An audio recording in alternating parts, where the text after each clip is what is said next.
نحمده ونصلي ونسلم على رسوله الكريم اما بعد فاعوذ بالله من الشيطان الرجيم بسم الله الرحمن الرحيم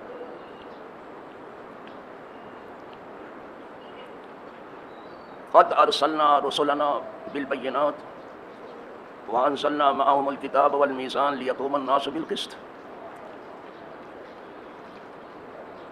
وانزلنا الحديد فيه باس شديد ومنافع للناس وليعلم الله من ينصره ورسله بالغيب ان الله قوي عزيز. برادران دینی و یقینی، حاضرین و ناظرین، موجودین و غائبین، خواتین و حضرات،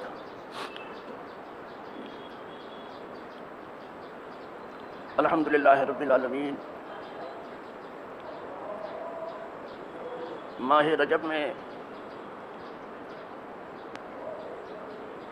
شب معراج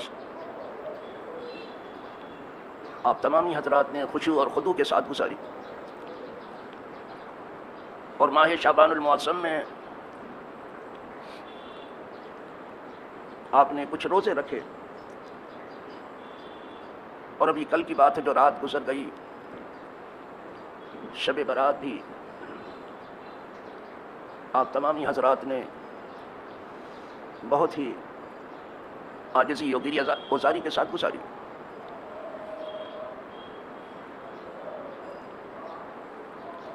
بیچارے جو کچھ نہیں جانتے وہ کل کی رات بھی کھیل کود میں لگے رہے، اب ان کی بات ہی نہیں ہے. انہوں نے سمجھ لیا تھا کہ گھومنے پھرنے کی رات ہے، موٹر سائیکل میں پٹرول ڈال کے گھومتے پھرتے رہو. لیکن اکثریت آپ کی ایسی تھی جو میں اور بہت ہی خشوع اور خضوع کا معاملہ ہمارے دیکھنے میں آیا. الحمدللہ اس موقع پر جو آپ کے اس رات کے وظائف اور معمولات تھے ادا کیے، جو پڑھنا تھا آپ نے پڑھا،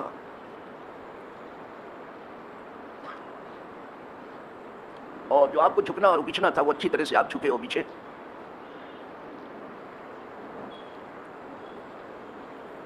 قبرستان میں نے دیکھا بہت بڑا ہجوم ہے، گرتے پڑتے میں بھی پہنچ گیا.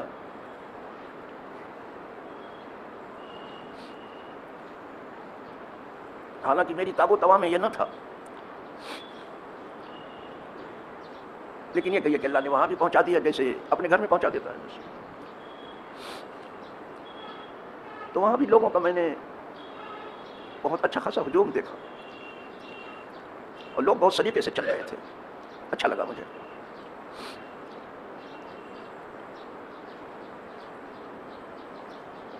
کچھ لوگ خیر خیرات میں لگے ہوئے تھے، یہ بہت اچھا کام.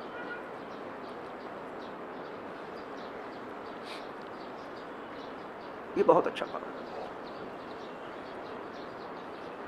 جب آپ وہ عبادت جو آپ کی جان سے متعلق ہے اس میں لگے ہوئے ہیں تو اللہ کی توفیق سے آپ جو کچھ مال ہے وہ بھی اللہ کی راہ میں خرچ کرتے ہیں، اور اسی کا حکم بھی ہے. دنیا عرب میں تو میں نے دیکھا بے تحاشا خیرات کرتے ہیں، جسے بڑی رات کہتے ہیں، بے تحاشا خرچ کرتے ہیں، اور انہیں اس بات کا اچھی طرح سے تجربہ بھی ہو چکا ہے کہ دیکھنے میں خرچ کرنے سے مال گھٹتا تو ہے دیکھنے میں، لیکن حقیقت یہ ہے کہ اللہ کی راہ میں خرچ کرنے سے مال کبھی گھٹا نہیں بڑھتا ہی ہے. یہ ان کو معلوم ہے جو خرچ کرتے ہیں، اور جو نہیں خرچ کرتے وہ کیا جانے اس کو.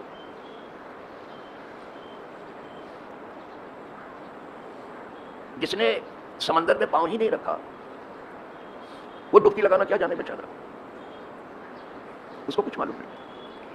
لیکن جو بحر سخاوت میں غوطہ زن ہیں اور اس میں ڈوبے ہوئے ہیں، انہوں نے دیکھا کہ مال خرچ کرنے سے گھٹتا نہیں ہے، بڑھتا ہے. انہیں معلوم ہے. اسی لیے جو خرچ کرنے والے ہیں وہ خرچ کرنے سے کبھی رکیں گے نہیں، اور جو ہاتھ روکنے والے ہیں مٹھی بند رکھنے والے ہیں کبھی کھولنے والے نہیں ہیں، وہ کھولیں گے بھی نہیں. کلام پاک میں لفظ یقبضون ایدیہم، اور منافقین کے بارے میں، یہ منافقین کی مٹھی بندی رہتی، کبھی اللہ کے راہ میں کھلے گی نہیں. وہ کھول نہیں سکتے، بالکل نہیں سکتے، تو وہ اس کو نہیں سمجھ سکتے۔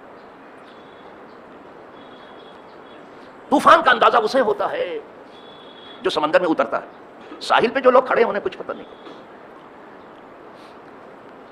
اسی لیے کسی عارف کا ایک شعر ہے، یعنی اللہ والے کا، کہتے ہیں محبت کو سمجھنا ہے تو نہ سے خود محبت کر، کنارے سے کبھی اندازہ طوفان نہیں ہوتا۔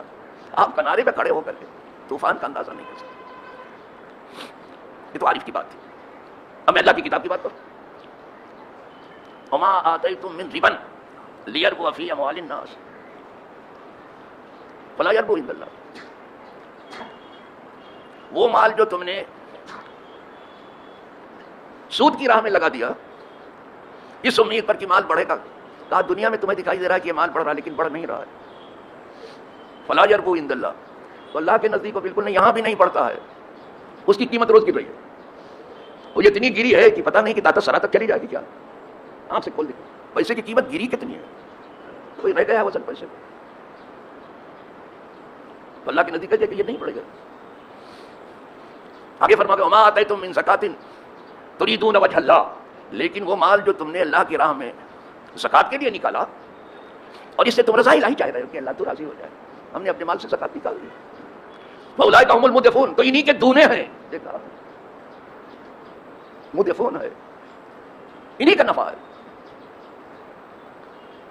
دوسری جگہ اور بھی ایک آیت اور پڑھتا ہوں، یمحق اللہ الربا، اللہ جذبہ سود کو گھٹاتا ہے، بٹھا دیتا ہے، سودی کاروبار کے بڑے لوگ عادی ہو گئے، کہا اللہ سودی کاروبار کا ستیہ ناش کرتا ہے، یمحق اللہ الربا ویربی الصدقات، و صدقات تو پروان چڑھاتا ہے۔ یہ دوسری آیت پڑھ رہا ہوں، ایسی اور بھی آیتیں ہیں، لیکن ہم سمجھ کے تو پڑھیں کبھی، سلک حلق کے نیچے تو اترنے دیں اس کو، پھر مٹھی تو اپنی کھلنے دیں، کھلتی ہی نہیں کسی طرح سے۔ ویربی الصدقات پڑھاتا ہے۔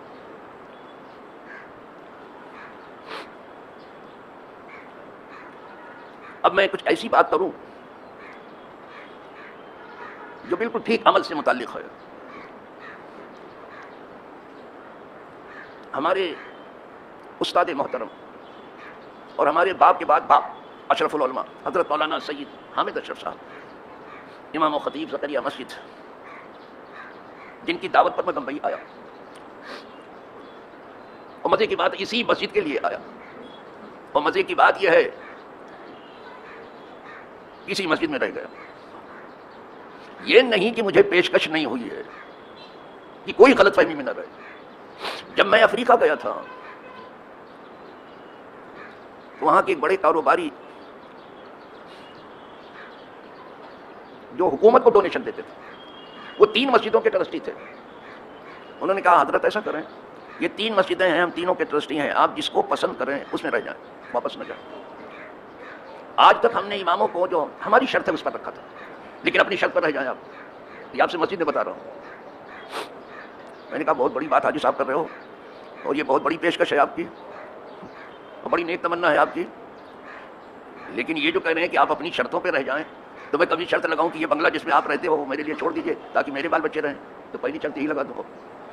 میں نے کہا ان سے، کیونکہ مجھے رہنا نہیں تھا وہاں، کہا حضرت یہ شرط تو پہلے لکھ دیجئے، آپ کی دعا سے 50 بنگلے ہیں اور ایک نیا بنگلہ تیار ہے، میں آپ کو لے چل کے دکھاؤں گا، میں منتقل بھی ہونے والی، تو پہلے لکھ دیجئے، پھر ماہانہ آپ کو کیا ملنا چاہیے وہ بتا دیجیے گا، جتنا کہیں گے وہ ہو جائے گا۔ میں نے کہا بہت بہت شکریہ، اب میں آپ سے کہتا ہوں کہ میں نہیں رہ سکوں گا، نہ مجھے بنگلہ چاہیے، نہ بہت لمبی چوڑی تنخواہ چاہیے، اگر روٹی چٹنی ملتی رہی مجھے، سوکھی روٹی تو بس ہے، بس اللہ دین کی خدمت کرنے کے مواقع مجھے۔ میں 2 وجہ سے نہیں رہ سکوں گا، ایک تو یہ کہ میری ماں راضی نہیں ہے، اس وقت موبائل نہیں تھا، 81 کی بات کر رہا ہوں، 81 میں کینیا گیا تھا، اس وقت موبائل نہیں تھا، کہا میرا انتقال ہو جائے گا بیٹا تو تم مجھے آدھا بھی نہیں دے سکو گے، نماز جنازہ بھی نہیں پڑھ سکو گے، تم افریقہ میں بیٹھے ہو گے، تو تمہیں بمبئی میں کیا کمی ہے؟ ہم نے کہا آپ کی دعا سے کوئی کمی نہیں، میں دال روٹی کھاتا رہتا ہوں آرام سے، کوئی کمی نہیں، کہا تو پھر بس آپ دورہ کر کے واپس آ جانا، یہ میری ماں کا کہنا ہے۔ اشرف العلماء نے کہا بیٹا کیونکہ آپ تعلیمی دورے پہ جا رہے ہیں اور تبلیغی دورے پہ جا رہے ہیں افریقہ 3 مہینے کے لیے، تو آپ جائیں لیکن وہاں رکنا نہیں، میں تنہا ہو جاؤں گا، میں بوڑھا ہو رہا ہوں، آپ جوان ہیں، دونوں مل کے تھوڑا دین کا کام کر لیتے ہیں، میں اکیلے کیا کروں؟ میں نے کہا ٹھیک ہے میں نہیں رکوں گا کسی قیمت پہ، آپ نہیں منع کریں گے تو میں نے کہا میری ماں راضی نہیں ہے کہ میں باہر نکلوں، اور ہمارے استاد ہمارے شیخ راضی نہیں ہے کہ میں باہر رہوں، وہ چاہتے ہیں کہ انہی کے قدموں میں رہوں، اس لیے حاجی صاحب رہ نہیں سکتے. تو اچھا مجھے 1 سال دے دیجیے آپ اپنا، تو ایک ورلڈ ٹور کر لوں میں، 1 سال دے دیجیے. ہر شہر میں 3 تقریریں آپ کر دیجیے گا، بس اس سے زیادہ. میں نے کہا یہ بھی نہیں ہو سکے گا، اس لیے کہ میں وہاں مدرس ہوں، وہاں میں امام ہوں، تو وہاں کے نظم و ضبط میں اب تری آئے گی، نہیں دے سکوں گا، ورلڈ ٹور بھی نہیں کر سکوں گا. تو اچھا تو چلیے 3 مہینہ اور پڑھا لیجیے، 3 مہینہ کے لیے تو آپ آئے ہیں، پڑھا لیا کہہ کر کے. 3 مہینہ ہمارے پاس پڑھا ہوا ہے. کہا لوگ کہیں کہ یعنی افریقہ والوں نے کیا قدر کی آپ کی. اور حاجی احمد ابھی ہیں میرا روڈ میں، آپ ان سے پوچھ لیجیے، پڑھا لیا کرے 3 مہینے. میں نے کہا نہیں، یہ 3 مہینہ بھی نہیں دے سکوں گا، یہ 3 مہینہ. ہاں اب چونکہ آپ نے پڑھایا ہے تو آپ کی عزت 1 ہفتہ اور رہ جاتا ہوں اس 3 مہینے. یہ تو خیر افریقہ کی بات تھی. بدن پورہ میں میں بھی تھا، اشرف العلماء بھی تھے اور علماء بھی تھے. سنی جمعیت العلماء کی میٹنگ تھی، جب تک سید میاں تھے میں اس میں حاضر ہوتا تھا. سب بڑے بڑے علماء تھے، سب ان سے اکتساب فیض کرتا تھا. اتفاق سے مولانا قمر الزماں بھی آ گئے. ہم دونوں کو تنہا ایک جگہ بیٹھا دیکھ کے، ہمیں اور علماء کو تنہا دیکھ کر کے مولانا قمر الزماں صاحب نے کہا کہ پلیز، یہ ان کے الفاظ ہیں، لندن آ جائیے، آپ کی زیادہ ضرورت ہو، لندن آ جائیے. میں کچھ بولا نہیں. تو میں نے کہا یہ تو حضرت بیٹھے ہی ہیں، بھائی دیکھو کیا کرتے ہیں حضرت. وہ حضرت کا چہرہ ایک دم سے کھو گیا. میں کچھ نہیں بولا، ان کے اس جملے میں بولے نہیں. حضرت جلال میں آ گئے، چہرہ میں نے کہا دیکھیے کیا کہتے اللہ رحم کرے. فرمایا پلیز سب کو لندن بلا لیجیے، بمبئی میں کون کام کرے گا، بمبئی میں کون کام کرے گا. تو چونکہ جلال میں آپ نے کہا تو مولانا قمر الزماں صاحب بالکل خاموش ہو گئے، بالکل ساکت و ثابت ایک دم چپ ہو گئے. تھوڑی دیر تک کچھ سوچتے رہے، اس کے بعد کہا حضرت ہاں پھر مجھ سے غلطی ہوئی، میں نے یہ نہیں سوچا کہ یہاں کون کام کرے گا بمبئی.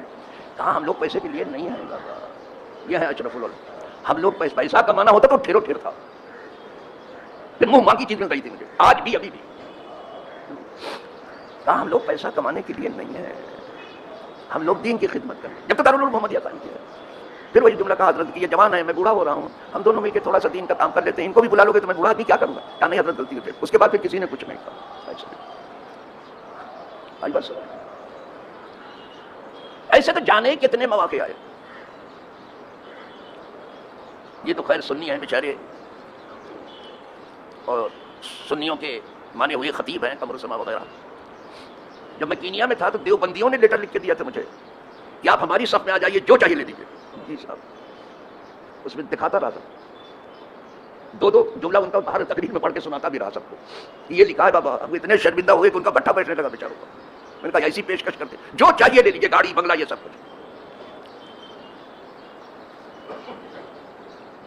سنی سب بیچارے خوش ہو گئے، ہنسنے لگے. اسی لیے جب میں وہاں سے چلا آیا تھا کینیا سے، تو وہاں کا پورا وفد آیا تھا، پورا وفد 12-14 آیا کہ حضرت اب اجازت لے لیجیے اور آئیے یہاں کینیا میں رہیے. میں نے کہا نہیں، جو پہلے کہہ چکا وہی ہے، مجھے یہیں پڑھا رہنے دیجیے. بس اللہ پاک کوئی کام لے لے جس سے وہ راضی ہو جائے، وہ خوش ہو جائے، بقیہ تو سب ٹھیک ہے، کیا کریں گے. الحمدللہ رب العالمین. تو اس کو آپ اولیت دیجیے، جو دین ہے تب دین کا کام ہوگا. آئی بس اس کو اولیت دینی پڑے گی. یہ نہیں کہ آپ مال نہیں کماؤ، آپ دھندا نہیں کرو، آپ بیپار نہیں کرو، آپ نفع نہیں اٹھاؤ، سب کرو آپ، لیکن اس کو اولیت دیجیے دین کو، کہ دین کا کام ہونا چاہیے. پہلے عرب تاجر جب باہر دنیا میں تجارت کرنے گئے تو اسلام کو ساتھ میں لے کے گئے، اور تجارت سے زیادہ اسلام کا کام کیا انہوں نے. اب ہم صرف تجارت کے لیے جاتے ہیں. ارے حج یہ ہے کہ حج میں بھی جو جاتے ہیں، مجھے معاف کیجیے، زیادہ تر شاپنگ کے لیے جاتے. پہلے حج میں جب میں گیا تھا 78 میں، یہاں سے شپ سے گیا تھا، اکبر سے گیا تھا اور نور جہاں سے واپس آیا، تو دیکھا میں نے گونی کی گونی دال تھی تور کی، 8-9 گونی تھی، بڑے بڑے بورے تھے سب. اسی پر ایک آدمی بیٹھا ہوا تقریر کر رہا تھا وہاں، یہی اپنے انڈیا کا آدمی تھا. کہنے لگا میں مزدلفہ میں 70 کنکریاں چنوں گا، 7 تو شیطانوں کو ماروں گا اور بقیہ سب مولوین کو ماروں گا، مولوین جو وہاں ہے ان کا ماروں گا. کوئی جھٹکا لگا ہوگا اس سے، ایسی تقریریں کر رہا تھا. کہا صرف 7 ماروں گا، شیطانوں کو 7 کنکری ماری جاتی ہے پہلے دن، اور پھر اس کے بعد 21 ماری جاتی ہے، تینوں تو ایسی. تو وہ اکیلا نہیں تھا، وہی فکر رہتی ہے. دین کی خدمت کو اولیت دو، پہلا درجہ دو، اس لیے کہ دین پہلے ہے. دیکھنے میں دنیا پہلے ہے، آخرت بعد میں، یہی ہے نا. لیکن حقیقت یہ ہے کہ دین پہلے ہے، دنیا بعد میں ہے. دنیا پیچھے جا رہی ہے، آخرت سامنے آ رہی ہے. کسی بھی وقت اتر جائیں گے قبر میں، اور یہ اتارنے والے 3 دن رو پیٹ کر کے جیسے ویسے ہو جائیں، کچھ نہیں کریں گے اس سے زیادہ کچھ نہیں. اور ویسے بھی 3 دن سے زیادہ کم کسی کا ہے بھی نہیں. ایک عورت ہے کہ اس کے لیے جو ہے 4 مہینہ 10 دن ہے اپنے شوہر کا کم، اس لیے کہ اس کے سر کا تاج اترتا ہے نا، اس کا سارا کسبل ختم ہو جاتا ہے، پھر وہ بچوں کے سہارے پر آ جاتی ہے.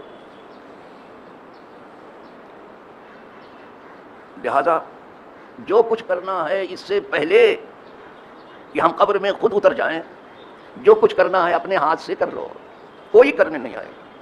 ارے ہمارے لیے آپ کے لیے کیا کوئی کرنا آئے گا؟ نوابوں نے رونا رویا ہے، شاہوں نے رونا رویا ہے، پچکلاہوں نے رونا رویا ہے اس کا. میں نے آگرہ کے تاج محل میں دیکھا کہ شاہجہاں کی قبر پہ ایک آدمی نہیں ہے، اکیلے تھا، میں کھڑا ہوا. میں نے کہا ایک دن تک ان کے پیچھے ہجوم لگا تھا بادشاہ تھے، آج کوئی ایک آدمی فاتحہ پڑھنے والا نہیں. اور جب دلی میں دیکھا خواجہ نظام الحق نظام الدین اولیاء تو میلہ لگا ہوا، میلہ لگا فاتحہ پڑھنے والے. اب پتہ چلا یہاں جتنے بھی آگے پیچھے ایک نہیں رہیں گے، کوئی نہیں کھڑا ہوگا. حد یہ ہے کہ ماں باپ وہاں نہیں کھڑے رہ پائیں گے. باپ کو کیا بتاؤں، ان سے زیادہ تو چاہنے والا کوئی نہیں رہتا. جب اس کو حضور بیان کرنے رو پڑے تھے، ماں باپ بھی نہیں. ہاں اس دن اگر کوئی ہوگا تو حضور ہوگا، کوئی نہیں ہوگا. سب کو اپنی جان کی پڑی، ہمیشہ کی بات ہے نا، سب اپنا اپنا لینے کے لیے تیار ہو جائیں گے، ہمارا لاؤ، ہمارا حصہ لاؤ، ہمارا لاؤ، سب کوئی تیار نہیں. لیکن حضور ہوں گے. حضور آج بھی امت کے ہیں، کل بھی امت کے ہوں گے. پیدا ہوئے تو اس وقت بھی امتی کہہ رہے تھے، اور پردہ فرمایا تو اس وقت بھی امتی کی بات تھی. اور حشر شاید اسی لیے قائم بھی ہونے والا ہے کہ اس وقت بھی امتی کی مدد کریں گے، پوری امت. اسی لیے میں کہتا ہوں کہ جب کبھی آپ دعا کریں تو سب کے لیے دعا کریں. کھڑے کسی قبر پر ہو جائیں لیکن دعا سب کے لیے. اور جتنے وظیفہ وظائف ہیں، جتنے اعمال ہیں، آپ پڑھیں لکھیں، سب کچھ وہ بہت ضروری ہے، وہ بتایا بھی جاتا ہے. لیکن ایک چیز اس میں رہ جاتی ہے. میں نے جتنی وظیفہ وظائف کی کتاب دیکھی آج تک، اس میں ایک چیز رہ جاتی ہے. پڑھنے کو تو انہوں نے بتا دیا کہ یہ پڑھو، اتنی بار پڑھو، اتنی بار پڑھو، اور اس کو ہم بتاتے بھی رہتے ہیں، وہ حفظ بھی ہے، ٹھیک ہے. عمل کرنے کے بھی کہتے ہیں کہ یہ کرو، وہ کرو، تو ٹھیک ہے. لیکن ایک چیز جو رہ جاتی ہے وہ یہ ہے کہ گناہوں سے بچو. آئی بس، گناہوں سے بچو.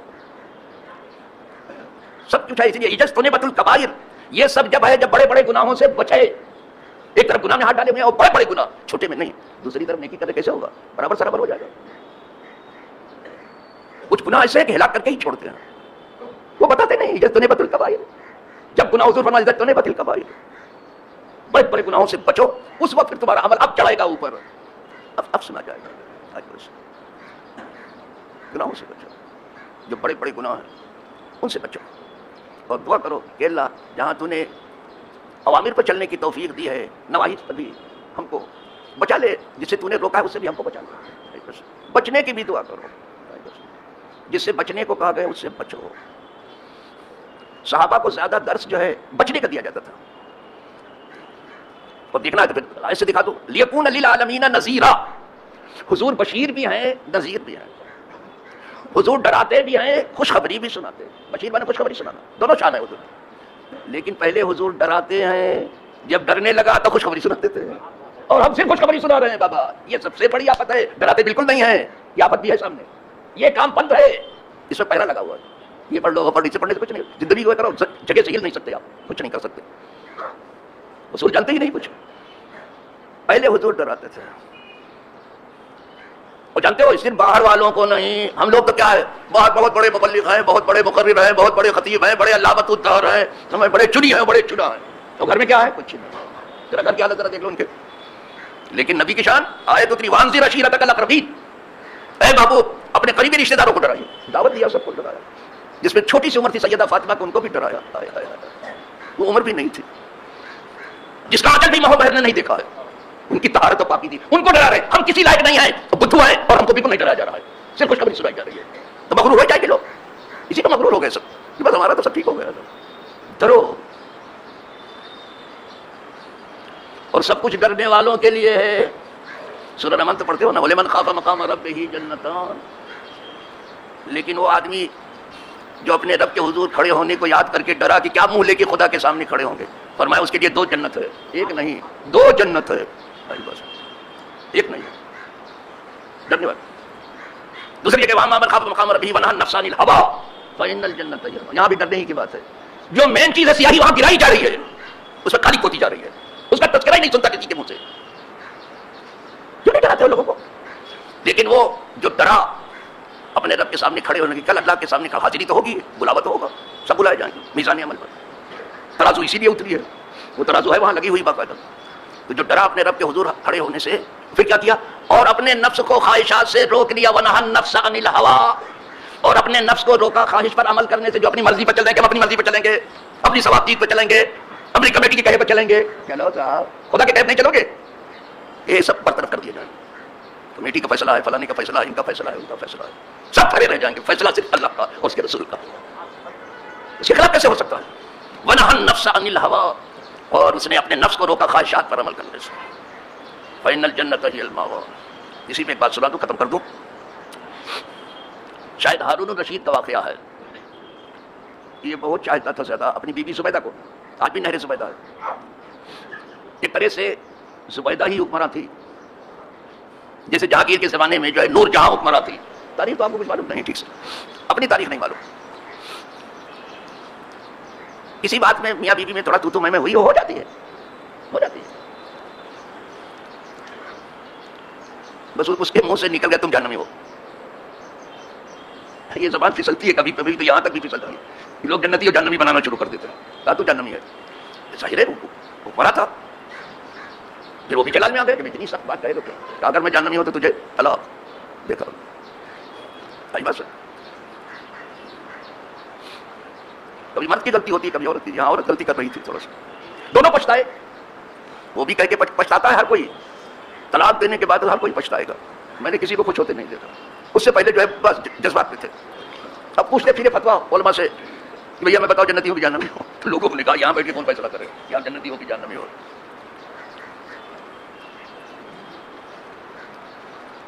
بس ایک بڑے امام کے پاس رسائی ہو، شاید امام شافعی رحمۃ اللہ علیہ، اور حالانکہ عمر بہت تھوڑی سی ہے، کم ہے، لیکن دیکھو ذرا انداز دیکھو۔